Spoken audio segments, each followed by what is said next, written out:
Oh, please. Thanks. I was just going to ask about the recording. Okay, perfect. Yeah. So hi, I am Adrija. Very nice to have you all with us today, and thank you for taking out the time for something that we are hoping will be a very interesting and fruitful conversation. A brief intro from me. I know that most of us, we've had a chance to either meet before or speak before. I am a senior associate in the Impact Intelligence and Education team at Roots of Impact. And in the context of Biniyog Vidhi, I am the program manager of Phase 2. Now, of course, Bijan does not really need an introduction for any of us here, but still handing over to him to just say a quick hello. Hi everyone, excited to be here. Look forward to a very exciting session with both Adnan Bhai and Siam on a very interesting topic, embedded finance. So yeah, really look forward. And again, apologies in advance for my voice, just got a bad cold, but I'm here. Awesome. Thank you, Bijan. The next slide, please. Right. So also excited to hear from all of you in room. So please feel free to drop a chat saying your name, your role, your organization maybe, and how do you think this discussion could add value to you, and what's the focus of your organization. Super excited to have you all and looking forward to a very interactive session with your questions. All right, moving on to the agenda for the day then. The next slide. Thank you so much. So we have a kickoff, which is kind of underway now with all of our introductions. Then after this, we'd have a moderated panel with Sheba and ShopUp, which will be moderated by Bijan. Then we have the audience Q&A bit, wherein you will have the opportunity to spend about 20 minutes to ask your questions to the panelists directly. And finally, a very short closing where we thank all of our guests today. The next slide, please. Right, so for some context, I just also want to share a little bit with you about the program and what is the focus as such, or how this particular event relates to the program. So within Biniyog Vidhi, which is a program which has been going on since 2020 in Bangladesh, we have broadly 4 programmatic pillars, which are catalytic funding, capacity building, knowledge management, and advocacy. Through these 4 pillars, we try to work with different actors in the ecosystem. And of course, social impact enterprises such as yourselves are at the very heart of it. Just to give some context of the elements in capacity building, as many of you might know, we have the voucher scheme program. We also have something called the Impact Linked Finance Readiness Bootcamp. And now in phase 2, we also have something which is targeted more towards early stage enterprises, which is the theory of change card game. So yeah, it's super critical also, and maybe interesting for a bunch of you here, because we also have applications ongoing for this particular element, the theory of change card game. If you're interested, definitely feel free to look at our website and then apply for this particular component. Maybe we could plug in our website at some point. Maybe, Amira, if I could just request you to leave it in the chat. Thank you so much. Then we have catalytic finance. In this particular component, we have 2 particular instruments that we used, impact-linked finance instruments that we use. One is the Impact Ready Matching Fund, and the other is social impact incentives. Both of them work to incentivize greater impact creation by entrepreneurs. Now coming to the interesting bit, which is also linked to how we have this session today, which is knowledge management. This peer-to-peer exchange event is a part of the knowledge management efforts of the program. Here we try to not only offer learnings from the program's perspective, but also facilitate conversations such as this one. So super excited for this. Through our advocacy pillar, we also work with multiple other stakeholders in the ecosystem, including actors such as the National Advisory Board for Impact Investing in Bangladesh. All right, then. Maybe we move on to the next slide. And is Siam already here?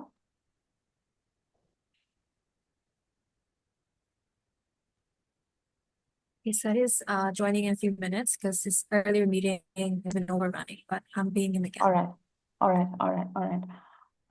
Yeah, maybe then I will just offer a brief introduction to the room for the both of them. And then I hand over to Bijon to just start the conversation, and he'll also be joining in the room very soon. Perfect. So yeah, coming to the highlight for the day, which is this particular conversation today, which we think is highly topical and relevant to impact enterprises in Bangladesh. The event today is titled Embedded Products, Learn from Sheba and ShopUp. We will have a special opportunity to hear directly from two highly impact-driven enterprises creating significant positive change for underserved customers across Bangladesh. We will hear from Sheba and ShopUp about how they embedded financial products into their business models to unlock additional revenue streams and serve customers in new ways. Now, while both of these companies are super well known in the ecosystem, and I'm sure most of us have heard and know enough about them, I would still like to take this opportunity to offer a brief introduction and welcome our guests today. So firstly, we have Adnan Imtiaz Halim, the CEO and co-founder of Sheba, one of Bangladesh's most prominent platforms for on-demand home services. Since its inception in 2015, Sheba has become a major player in Bangladesh's digital service marketplace, offering a variety of solutions, from appliance repair to cleaning and home moving services. Under his leadership, Sheba has garnered recognition for its innovative approach, receiving accolades such as the GP Accelerator Award. The platform, which prioritizes convenience and a user-friendly experience, is ambitiously expanding its operations both locally and globally. Adnan continues to focus on scaling Sheba to provide a seamless, accessible service experience across new markets in line with the company's vision for global reach. Now, coming to Shaheen, unfortunately, I think he's not in the room with us as yet, but he will be joining us. I'm here. Sorry for interrupting. Sorry for being late. Oh, no worries. Thanks for that, Shaheen. Hi. Yeah, lovely to have you right on time. Thank you so much. Right. So Shaheen, he is currently serving as the co-founder and chief strategy officer of ShopUp, one of the country's leading B2B commerce platforms, with a focus on supporting micro, small, and medium enterprises. ShopUp enables Bangladeshi entrepreneurs to access essential resources, including logistics, financing, and inventory management solutions. His leadership at ShopUp has helped the company adapt to fluctuating investment climates and support local startups by driving innovation and securing strategic partnerships. Under his guidance, ShopUp has not only solidified its role within the B2B landscape, but has also positioned itself as a key player in fostering the nation's digital commerce ecosystem. So once again, a very warm welcome to both of you, Adnan and Shaheen. We are really looking forward to the conversation, and thank you so much for making the time. Now I will hand back to Bijon, who will be taking us through the rest of the conversation. To the rest of the audience, please leave your questions as soon as you have them in the chat box, and we will be taking them up as soon as possible. The intention is to have as interactive a session as possible. So yes, looking forward. Thank you so much. Back to you.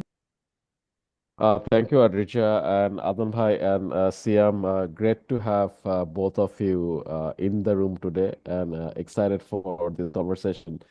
I'll start off kind of like an ice-breaking question. Sorry, I had my video off. I didn't realize that. Hey, and maybe I'll start with Adnan Bhai because I know that we know each other for how long? I think from the Grameenphone Accelerator days, if I'm not mistaken.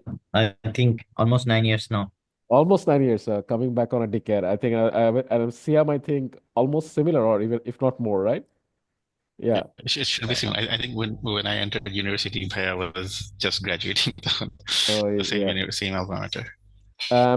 Excited to be in room with both of you, I think, and what I've accomplished. Maybe I go with Adnan Bhai first. Adnan Bhai, I think in your own words, if you could just explain what Sheba is and the impact of the work that you were doing. I know Adrija just picked on that, but if you could go a bit more on that. Yeah. Right. Sorry, Adrija, I should send you the Sheba current business model to you. The one you said is a little bit old, but okay, let me rephrase it. So actually Sheba started 2016, and we had a major pivot at 2018. So we started as a service marketplace, but 2018 we switched to the supplier solution. That means we started working on the small merchants, micro and small merchants, and we actually build the ecosystem for them. So any micro entrepreneur is in the center of our ecosystem, and we have a complete financial management suite for them, so that they can get access to any financial services. Also, they have an application where they can manage their invoice, due collection, access to fund, finance, payment collection, and everything. On the other hand, we help them to get access to the consumers through we have B2C platform, we have B2B platform. So we generate sales for them through different channels. And to ensure that, we had to diversify our business into 4 business units. So we have a dedicated B2C business, which known as Sheba and ShopUp. It's still service focused, but is going to be your lifestyle application soon. We have Sheba Manager, which is the core application for our small merchants. We have our payment solution, Sheba Pay, which actually is the critical element to make sure that they could manage their all financial transaction through our application. And then we have the enterprise solution for the supplier and enterprise, actually the merchants buy the supplies. So this is what we are. Just to give you some number, Aditya, that will help you. In Bangladesh, total we have 10 million merchants. So the ratio is 1:18. In India, is ratio is 1:14. So eventually we see there will be more small business will grow. We call them merchants. So out of the 10 million is 4 to 4.5 million actually having the physical store, and they sell any kind of product, grocery, medicine, or any other things. The rest of the part are either the service provider or they are the freelancer doing some other business. So total that 10 million small business actually created 30 million job in the country, and actually they manage 120 million livelihood. So total 120 million livelihood depends on this small business. Even though 2/3 of Bangladesh, 120 million means at least 2/3 of Bangladesh depends on the small business, they are still very underrated. For a long time, we didn't see any proper activity targeting to the small business. Like we have 60+ bank, only we had one SME specialist bank. But good part is like now Sheba is working, ShopUp is working. There are few other organization focusing on the SME to digitalize them and to solve their problem from different way. Because she's also playing a strong role. So our objective is, out of these 10 million, can we at least digitalize the top tier, 50% of the businesses, and can we create another 20 million job in the country, and can we help that 120 million population depends on this SME to lifting their lifestyle. That means ensuring the financial freedom so that they can manage their food, education, medical, accommodation. So the basic needs can be managed. So this is what we are driving for. We are halfway of our journey. It's almost a 9 years journey today, and we believe it will take another at least 10 years to see the visible impact in the country, because we want to touch every single part of the country. And for that, we took some inspiration from the BRAC. We always said within our circle that BRAC has done an amazing job. In last 50 years, they have changed many part of the country with their revolution and the innovation and the facility. And can we do the same thing? Can we repeat the same thing with the help of technology in the 20 years? So what BRAC does in 50 years with the help of technology and the all benefits our aim to create a next generation brag. Sheba should be an organization who should be part of everyone life in SME people in 20 years time. So we are halfway till today. That's it. Thank you. No, thank you, Adan bhai. And I like it that throughout our discussion, I think the impact that can be generated on this very underserved market for small businesses and merchants was front and center. So I think but that's what we want to discuss here today, right? Impact that both of you are generating. Siam, I'll move to you. I think everyone knows about ShopUp. I think you are possibly the most famous startup in the country. And yes, we'd definitely like to in your own words, just like a brief intro to ShopUp, but also to side on that, I know that ShopUp also kind of bought in these embedded financial products for the ecosystem. Could you also generate why you introduced that particular product and what commercial and impact returns do you see out of that in your experience so far? Yeah. Sure. Thanks for introducing me. First of all, I'd like to apologize for joining late. I'm actually right now in Brack University.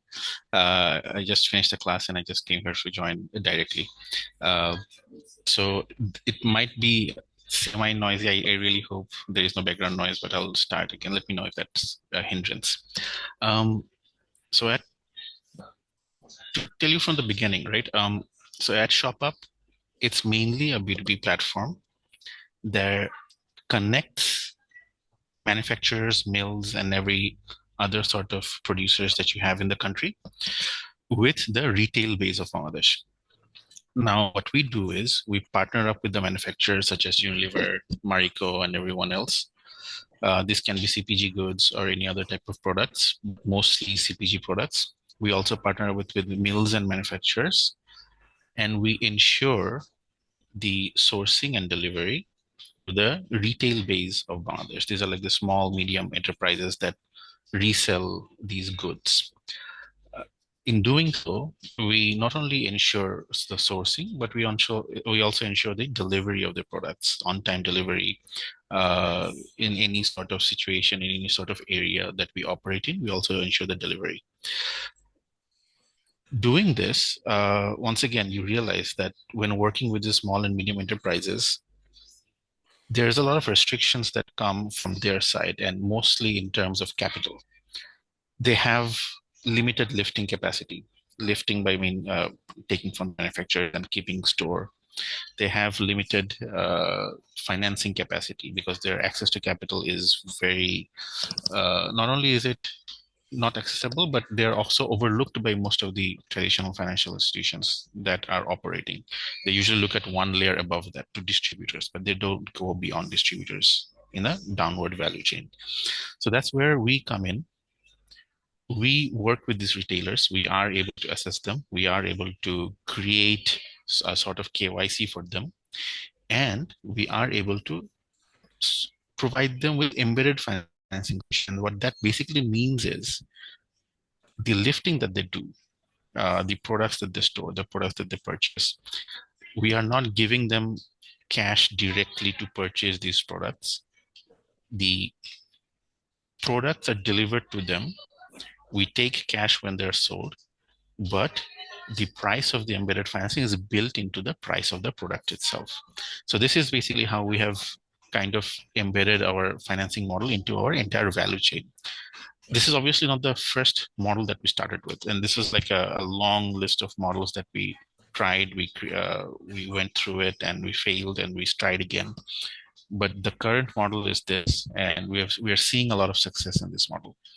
It's basically sort of a mixture of both retail financing and also reverse factory, where you also finance the suppliers with producing or delivering those products as well. The impact that is pretty obvious, I think, to us at least. We see it in two ways. Number one, obviously the retailers themselves, the small, medium enterprises, we see how their sales are impacted. We see how their, let's say someone moving to a bigger store, someone whose wife comes in and starts a store themselves, who are getting to lift more and their lifestyle changes as well. However, we also see the impact in our customers as well. And these impacts, while they are there in numbers, but anecdotal impacts are also something that kind of gives us a motivational drive, where customers come up and say, "Jay, if you are not supplying this particular product in this area, the price usually goes up. So please continue to supply this product so that we are able to get the best price, the best quality, and stuff like that." That's basically something that drives us. That's something that motivates us to do better. But once again, going just a little bit on the embedded financing model, it's not a value-added service, but rather a part of the entire value chain itself that embeds into the delivery as well as the supply of the product. That's it. No, thank you, Siam. I think it's very, very helpful. I think it's good to see, both from Adnan and from you, how both your journeys kind of morph from what you had initially and then develop to something that goes and creates impact into the market, right? Adnan bhai, I'm going to shift gears and come back at you. Sure. We know that you talked a lot about how the solutions that are building are creating impact. I know with the BNPC program, you have also worked where you have developed an impact measurement management system, right, for S measure, I believe. So could you also say that where you see that working out right now, and also as you build these financial services are building, what are two or three of your biggest challenges in terms of market adoption, and how do you see overcoming Okay. those challenges? Is Yeah. it possible for me to share something? Okay. Let me share a small. Yeah, Hello. I think so. I think so. Yeah, you can share it. Yeah. That will make things more easy. Can you see? Yeah. Yes. Okay. Nice. Let me operate from here. Okay. Perfect. So this is what I'm talking about, business financial manager for the SME. And that I already told you, 10 million, how it's connected to the 20 million. But let's talk about their challenges. Our challenges is linked with their challenges. So only 3% merchants or business are smart. SMB are smart. They figure out how they can get access to finance, how they can increase their sales. They try. They don't only depends on the working customer. They also look for digital channels. So they figure out their business growth, and a few of them become the millionaire or become the large enterprise eventually. Okay, but we try to figure out what's wrong with that other 97%. So the question we had, that uh, are they trapped somewhere? So we found that the main trap is a lack of knowledge. They are afraid to accept the new things. They're always afraid because they have a limited knowledge. So they're afraid that other people can manipulate them, or they can lose their own money or everything. And they also uh, fear of documentation and extra layer of things. So they have a comfort zone. Whatever they do, they have a struggle life, but they stuck with there. And when we talk about tangible barriers, is the cost. The first thing is the cost. They have a high transaction cost, high interest, and too many manual works. So that's why it's blocking them. And we try to figure out that, okay, why they are not adopting it? Are they unsmart? And then we found a very interesting things that, they use few application very smoothly. Like I have traveled enough part of the Bangladesh, went to very remote areas, and I found that they are using TikTok. TikTok is something everyone like. When they have a very small number of customer, they are uh, spending their time with them, and TikTok, Facebook, YouTube, and the very common thing, news, entertainment, and whatnot, everything. So question was that why they could use TikTok and they cannot manage another application for their business. And then we found that it's mainly a complicated business application or too many business application. So the solution has to be very simple. That should have a tangible benefits. So that will help them to adopt the new technology, and it has to be, uh, one-stop solution. So we try to figure out a solution that actually help them to manage their accounting, payments, access to the supply credit and the supply network. So we are, in one word, we are aggregating all of their solution. Like maybe in future, ShopUp will be connected here. So ShopUp already have a solution, and ShopUp through our application, maybe millions of merchants could access them. Or maybe already the banks are here, there will be more and more supplier, and we try to help them few things, tangible benefits. Like earlier, to enable the digital payment, it took up to 45 days. Now they can do it in 15 minutes. The cost was high, we reduced the cost. And also the settlement took time, we actually give them a faster real-time settlement. And we also have a 24/7 services. Now this is what they need, and it's working. That's why we are happy.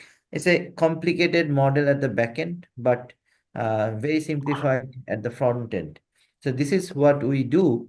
Now, if you understand this, now my problem is, when we go for the aggregating all this solution, we have a policy limitation. The policy is to protect people, general people, from any kind of fraud. I'm talking about the financial solution. So our people are emotional, our people are very simplified from the rural area, and that's why they got they got hijacked, or their money got stolen in a different way. We have seen enough scam. So the policy are a little bit rigid here. So every time we try to do anything, it's actually we need to convince the policymakers. We need to also need access to the partners like bank and everyone's. So everyone are afraid to accept the new changes. So I should say, if I point out the top three problem, my number one problem is the time it takes to convince everyone to come to a single point, a solution. Sometimes it took few years. So this is number one, like bringing the policy, the banks, bringing policymakers and everyone. Number two, no one is open to share data. If we have data availability proper with the full protection on the data share, then it could solve many things. Like when we try to enable the financing for the small business, the first thing they need the credit scoring, right? The personal profiling. No one having the profile. We don't have the private or public data bureau or the credit scoring bureau. So if we want to fast track, we have to make sure that open AI concept is practiced in the country. And number three is the accessibility of the internet products. Like your internet, your device need to be much cheaper. It should be more available everywhere in the country. So if we can solve these three things, I think the growth will be much faster. Vision Bhai. No, thank you, Adam bhai. I think touched upon. Thanks for again showing us the architecture of the whole system. I think that was very, very helpful for a lot of the audience, a lot of the companies here on the call today who are trying to also build embedded finance products and how exactly it works. But I think the points mentioned, I think in beginning with the regulations that stops you. Again, I know that Bangladesh yet doesn't have proper data sharing architecture, policy, network, and then of course there aren't enough sandboxes that are available where you can experiment, before scaling up. And lastly, I think the digital divide, right? I think that's been a problem, I think, from all sides. So thank you for mentioning those very, very critical challenges. Siam, if I move to you at this point in time, um, I know that, yeah, as you were saying, that this embedded financial product that you have built is again supporting the uplift of products of all these retailers, distributors, small businesses that we work with, right? What are some tangible outcomes you have witnessed in these underserved markets, which is not being served by more traditional financial institution, right? And has measuring this impact in a way that's more concrete has positively benefited in terms of managing your business and also raising funding and developing partnerships? Yeah. Thanks, Vinay. I'll try to answer in two parts. Number one, let me talk about a few of the metrics that you mentioned. There's two ways, right? One of them is you see an immediate impact on, once again, their sales. You see an immediate impact on AOV, which is their average order value, right? This is an indication of, yes, they are able to utilize this service and they are able to generate more revenue or sales from it, number one. But what is more important is also retention, the stickiness of the retailers that are using this, and retention is extremely high. So while the sales and AOV direct you towards a better sales product, retention actually kind of gives validation on the value prop, right? So the value prop is what we have seen extremely high in these cases. We are seeing, of course, more access to capital to these retailers who are able to utilize this and make increase their sales, get more stock keeping units in their inventory and stuff like that. But going just one step beyond the retailer as well, what I've mentioned is from the customers who are actually purchasing from the retailers. They are pressuring the retailers to ensure that these products that we are giving them, they are keeping them in their inventory as well. So you're not just getting validation from the retailers, but also from the customers who are buying from the retailers, because and this is like something that we have come across very frequently, is price stability is a huge thing that they have highlighted as a impact that they value very much, right? These are some of the things that are more tangible, that we are able to measure, and that we're able to track.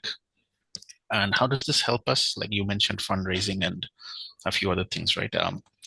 Small anecdote, like we raised our first funding from Flourish and Sequoia. This was like back in 2018, 2017, right? So we have, whenever a fundraising happens, there's a due diligence. And you go through the due diligence and stuff like that. And I remember first coming across impact as a due diligence. And this is back in 2017, I think. And I did not obviously have full understanding of this, or I did not have full understanding of what to do here. And I used to like knock Sequoia and ask them like, what should I do here and what everything else. At that time, it wasn't as necessary to have impact in your business that you can measure and they can show. And I remembered them saying that, look, it's just it's just part of it. It's just a question, just write something and just give it to us, and it's not that big of a deal, right? Fast forward to this year, when we're raising funds from the likes of Lendable, they sent teams to Bangladesh to actually measure impact, what we are doing. And if you have that in your side, if you have that comfort that you are able to give them, these are extremely helpful. And this is not just a side note or a footnote. Impact right now is something that's embedded into your business. And without that particular side of your business, I think fundraising will definitely become more harder than it is right now. So we cannot like afford to look at the impact side of business as just a footnote anymore. I think it has to be integrated into your value chain. It has to be integrated into your value prop, and it should be a part of the offering that you are giving to your customers. And it's vice versa: more impact, more scale. Yeah, we jump right. Well, thank you, Siam. I think I like how you mentioned that impact is not a footnote anymore, right? It is something that you do as part of your actual business processes. And I like that in the embedded finance conversation, we are talking that the impact has to be embedded in the solutions that you develop, right? So I think that shows that I think the world is moving towards more double or triple bottom line processes, where even as consumers, they would like to work with companies who are ethical, has sustainability, has impact built into it. And investors would also like to do the same, invest and back companies who kind of do the same process, right? Adnan bhai, coming back to you, we talked about the challenges. We talked about how the Sheba as Manager system works, how it's creating impact at root level with these retailers, who you again showed. You kind of went to the study. What was the biggest problem holding them back from become a big business? Given all this, I know I'm sure for decision making, you try to distill it into measurable indicators. So, what are some of the impact and business metrics that you look at as kind of like your North Star matrices, and how does that help you make decisions? Yeah. So thank you. We had this exercise with the Biniyog Vidhi. Thanks for them actually helping us to shape our KPIs. So we have actually 3 layers of KPI. The first thing is how many enterprise how many business actually capable to manage their business through our tool digitalization. So first KPI is the merchant digitalization. The objective of having this KPI, because we believe that this is a big upshift. If they can adopt the digital technology, they can actually solve many problems by themselves. It's like a self-service. So this is our KPI, counting the number of digital merchants. Number two is employment, direct employment under those small merchants. Like the ratio is currently, the country ratio is 1:3. That can we actually push 1:5 to 1:10? Like we have two kinds of business. One is the traders who are actually higher in the number, like the grocery shop and the cloth shop or the pharmacy. These are all trading shop, and the other part is the production. So initially our production, but the manufacturing merchants are less because of two reasons: the access to finance and access to sales.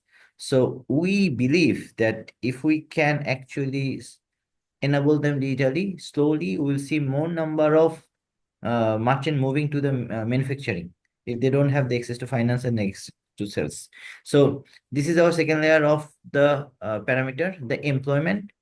So if the ratio goes moved, then we'll create more employment. Third is the at the root level, that the life we touch having a financial freedom. So we have a parameter for measure a family.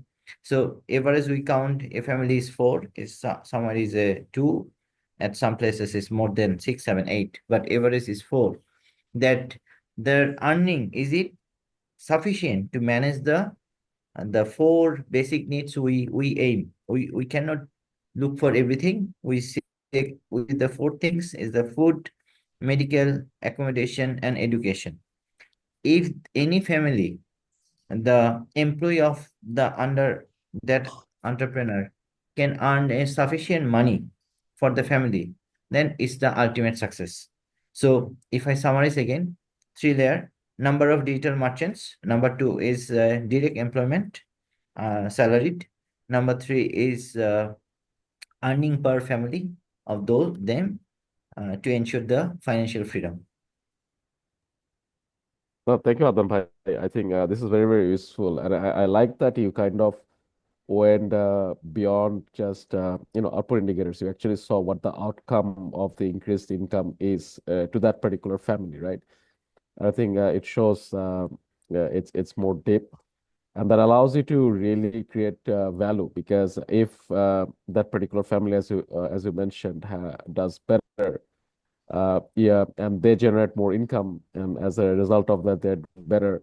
That also means you are achieving actually a level of impact at a depth, and you are measuring them. So I think those are very good to hear. I'm very, very excited, right? Siam, if I can also flip the same question to you, I mean, what would be your I know you should have only one North Star matrix, but if what would be your 3, 4, guiding star matrices that you do at ShopUp that keeps you grounded and allows you to see the impact of your product as you scale?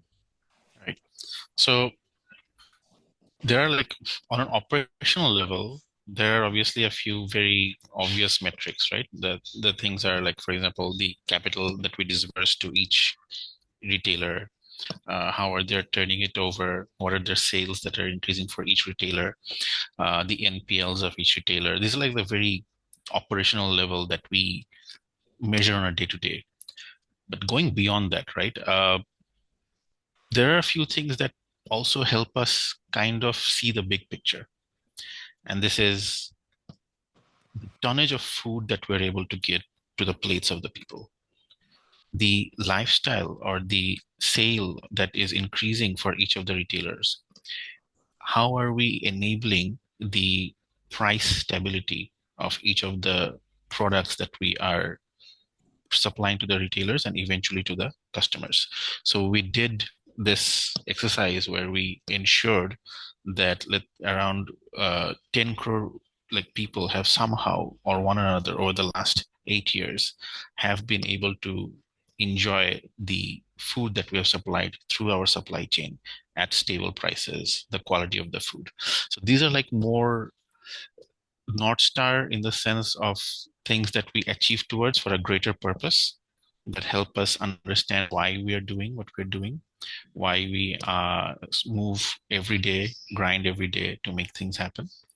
But on an operation level, it's more straightforward, obviously. At operational level, we look at things like the retention of each of the retailers that we have, the AOV of each of the retailers that you have, the NPL, as well as the number of retailers who are being able to access within that market to the product that we are offering. So yeah, that's pretty straightforward on that side. No, I liked it, and I think what I like for both Sheba and ShopUp that you are not only generating as an output level, but I see the variables that you're generating. You are actually looking at the group you are serving and what impact, what value it adds to them as well. And I think that's really great to see. And I think something that I think as we build more measuring systems in this double bottom line measuring system, I think that will be very helpful as well. And anyway, anyone in the room, if you have any questions, feel free to kind of type them in. Happy to take that as well, right? We did receive, remember that this is through a Zoom registration, and we did receive a few questions from the audience. So I'll try to again ask that, and maybe one of you can take it. It's not particularly addressed to anyone. So one of the questions was that, and this possibly is valid for both, but what are your recovery strategies, right? If in case the finance that is dispersed through the system is not recovered, what works and what have you tried? Yeah.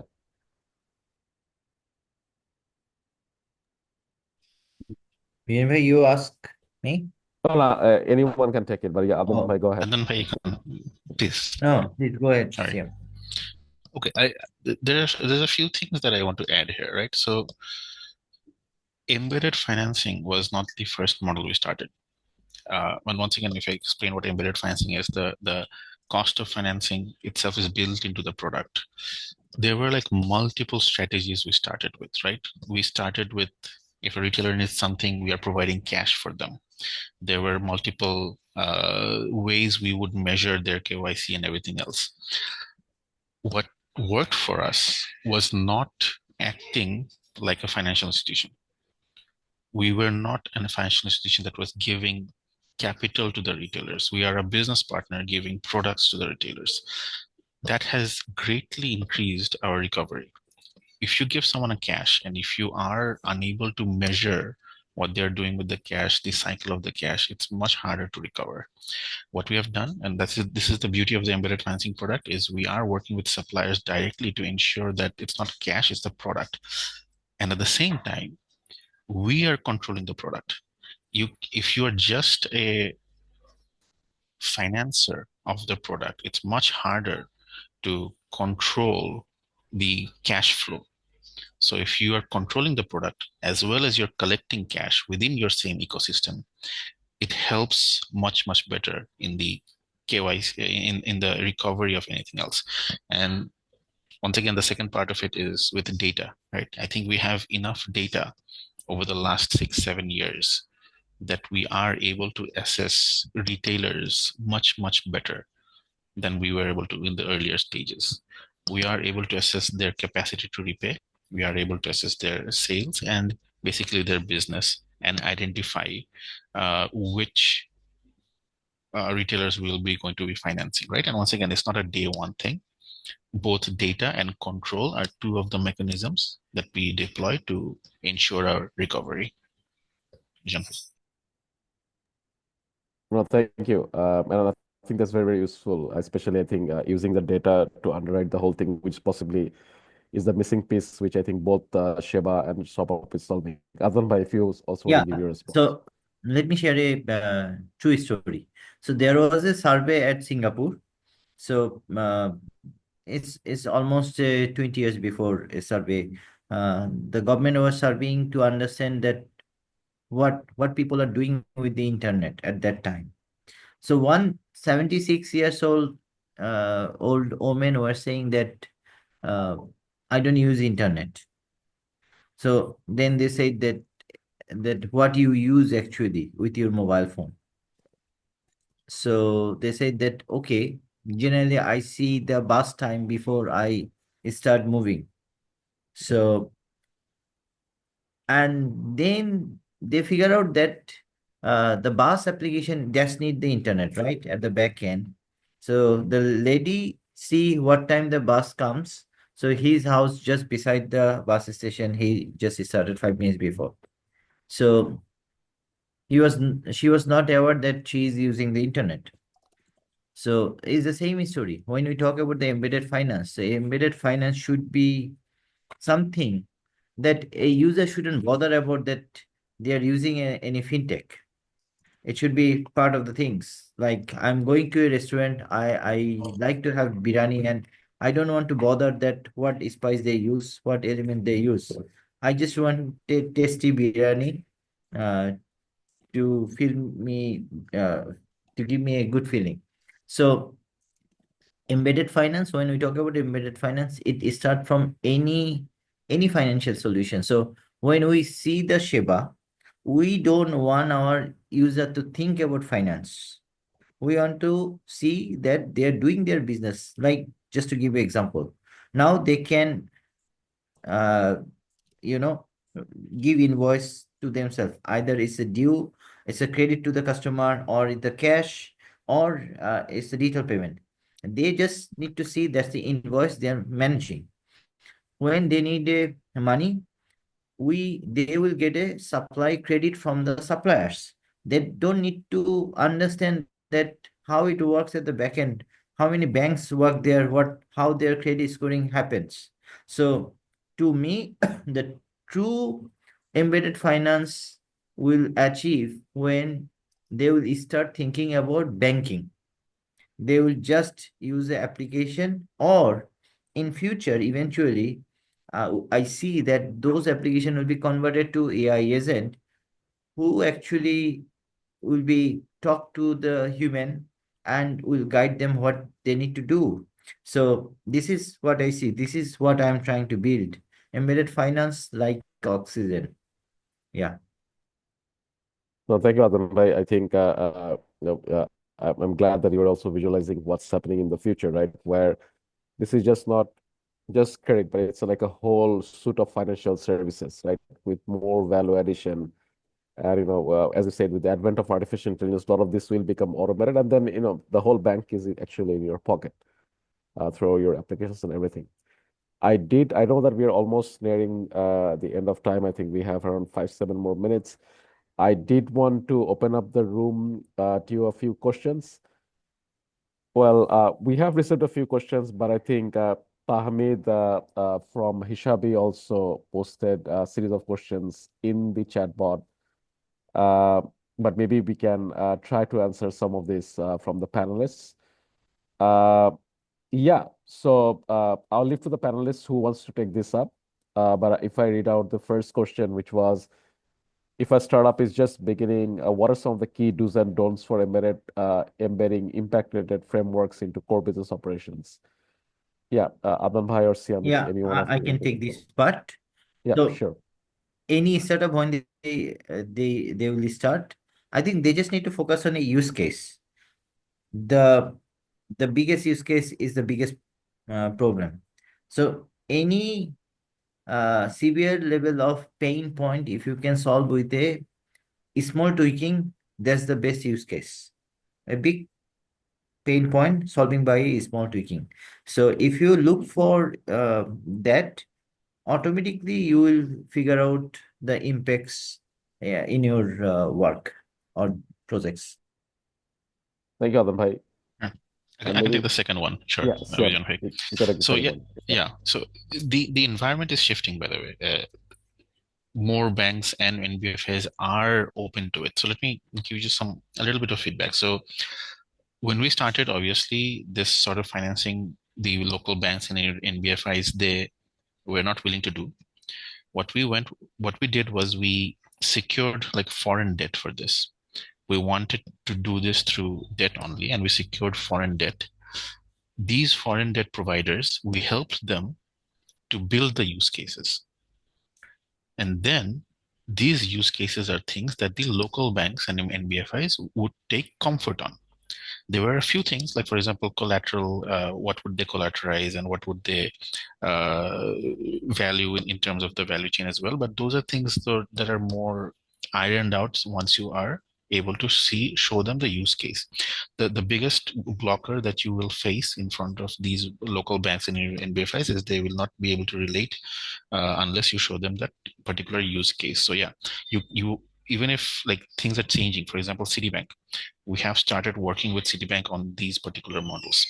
And I'm sure Bragg Bank is also something that we're talking to. And you'll see more and more local banks more open to such sort of models, right? But initially, yes, there will be a little bit of a barrier there, but there are grants and financing available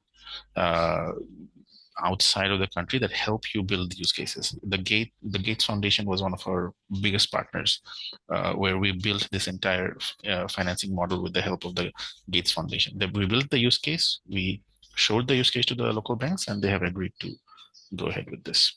Yeah, Bijan bhai. Well, thank you, Siam and Adnan bhai. This is very, very helpful. And I'm glad that both of you mentioned use cases to kind of driving this forward. Again, sure, maybe great minds think alike.